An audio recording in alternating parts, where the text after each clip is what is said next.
Michael. Hey, congratulations for season 2 of Bosch Legacy. Thanks a lot. I appreciate it.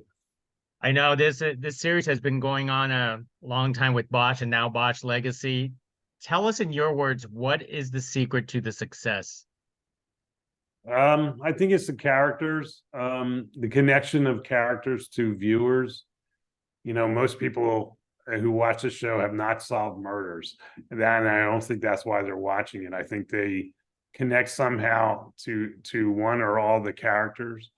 And that's what we concentrate on in the writing room, and then it gets fulfilled when it gets out on a set, and actors take these lines we write and breathe life into them. I think that's it. I think people are riding with our characters. I know I certainly have fallen in love with the characters themselves, and the best part about your characters is that they evolve. And talk about evolving in Bosch Legacy with all the characters, including Bosch, who's a private eye and still not really following the rules. Yeah, we have the prevalent word is pivot. In the writing room, we gotta have our characters pivot in new directions all the time. From season to season, and if we can, episode to episode. And I just think that keeps them interesting. It keeps them fresh, and it keeps them going. And I think that's one of the key things that draw people in. So, we had a big pivot when we went from Bosch to Bosch Legacy, and Harry no longer has a badge. He has a private eye office instead of a vast detective bureau, and access to all kinds of crime-solving tools and so forth. And that's a big pivot. We've also pivoted by putting Maddie Bosch in a uniform and elevating her in terms of our storytelling. We did that with Maddie Chandler as well. So we went from pretty much a single lead show to a triple threat, if you will, a 3-lead show. And that was a pivot for writers as well. So it gets you energized, starts building kind of a new momentum, and that carries over into the show. Now, is season 2 based on drawing out any of your sources from your novels? Yeah, sure. I mean, we kind of lightly draw from a book called The Crossing, but we have consultants, we have people that longtime consultants and friends to me that have done this actual work. And for example, Maddie Bosch in this story is obviously the first 2 episodes are really keyed on what happened to her, the cliffhanger that ended the last season. But then we pivot into her as a cop and dealing with the trauma of that while she's trying to be a good cop as a young cop. And in the writing room, we had a consultant named Tim Marsha who brought up the idea that we can do a lot of good storytelling if we put her into this group called Crew. And so we did that, and that didn't come out of a book. That came directly from one of our experts in the field, who comes into the writing room and throws ideas at us. Some of them stick in big ways, and that was one of them. Now, of course, the storylines are all tied together. It's almost like the sins of the past catches up. When you help construct, the series for the series for Bosch, is it similar to for you constructing your novels for your characters in a similar fashion? Yeah, definitely. You want to keep things changing.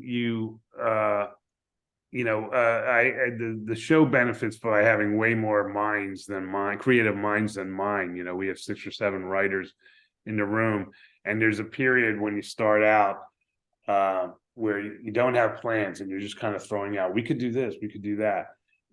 I call that the conceptual phase of a season, and that to me is the most fulfilling and the most fertile and where I want to be. And once we kind of come up with the ideas of where we're going to go with stuff, I become less important. But it is very much reflective of how I start a book cycle, and it always starts with, what do I do next? Where am I taking these characters? And so there is a definitely kind of a mirror effect, but luckily with the TV show, there's more than one creative mind trying to come up with the idea. How extensive is your involvement, on the show and in the writer's room? And is it hard to let go of your baby in the hands of these writers? I'm going to answer those backwards. It's not hard for me to do it because, we've been doing this for a long time. A lot of the writers have been there all along, especially the showrunners. We have 2 showrunners on Legacy. And so giving up my baby is so different from when it was 12 years ago. And we didn't know where we would go, how it would be received, all those things. To some extent, it's a bit of a machine, and I don't mean that in a negative way. It's a well-oiled machine, and I trust these people. And so that reflects on the first part of your question: how involved am I? I like to be involved in the conceptual stage where we determine. I think that's where I actually provide the most value too. So I want to be there for that when we decide what we're going to do and how we're going to do it, and how we could maybe take this book and break it into 10 episodes or 8 episodes. So that's where I'm value added. After that point, I am in the writing room, but not full time. I'll come in maybe once a week, twice a week sometimes. But there's a process where I know what's going on. I get notes every day. There's always someone taking notes of what's said in the writing room, and I get those every day. So I don't feel like I have to be there. And and then also over the 10 years of making the show, it's tapered back. So I'm at heart and in real life, I'm a book writer first, and so I have to preserve the time and the ability to do that. And then when it gets to production, I'm a gawker. I don't have anything. I don't know how to direct an episode. I don't know anything about cameras. I know a little bit more about acting than I did 10 years ago, but I'm really there to be a cheerleader, to show how happy I am with what we're doing. Every now and then there'll be a very possibly complex or difficult or highly emotional scene that I want to be there for, just to see it because I'm a fan, but also to be there to pat someone on the back. I mean, in the first episode of season 2, there's this moment where Harry Bosch comes out of the coroner's office and just kind of collapses. I knew that was going to be one of the most important scenes of the whole season, and I wanted to be there for that, and I was. And it was amazing to watch that film. It's amazing when it's in the show and people will see it. I know the actors are amazing on this series. And one major final thing is I love the ode to Los Angeles. How do you know Los Angeles so well? Well, I was a reporter here before I was writing novels, and that makes you a quick study. I was actually a crime reporter, and so I was going to crime scenes, and it took me all over the city. So it gave me a basic knowledge. But it's interesting. I never set foot in Los Angeles, so I was 30 years old and came as a reporter.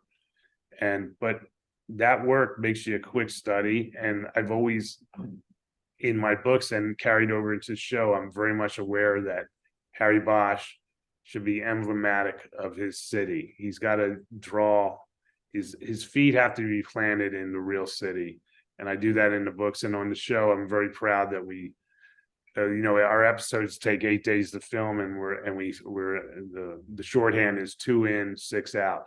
2 days we're on stages, 6 stages we're out in the city, and that's unusual for a TV show because it's a cheaper day. It costs less money to film on a set than to go to locations, but the city is very, very important to this story and to our characters, so we want to be out there. And I'm proud that in 9 years of making the show, we only faked 1 restaurant, and that was because of a scheduling issue.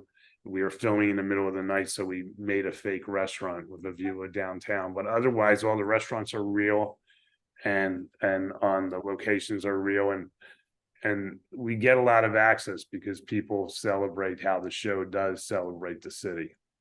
Most excellent. Michael, I enjoyed this conversation. My senior editor at my site is also named Michael Connelly, and I always Yeah. pretend that I'm meeting you, but technically it's just my editor. So now I got to meet you in real life. This is terrific. There's a few of us out there, but thanks a lot for your interest and good luck with it. Hey, thank you very much. Thank you.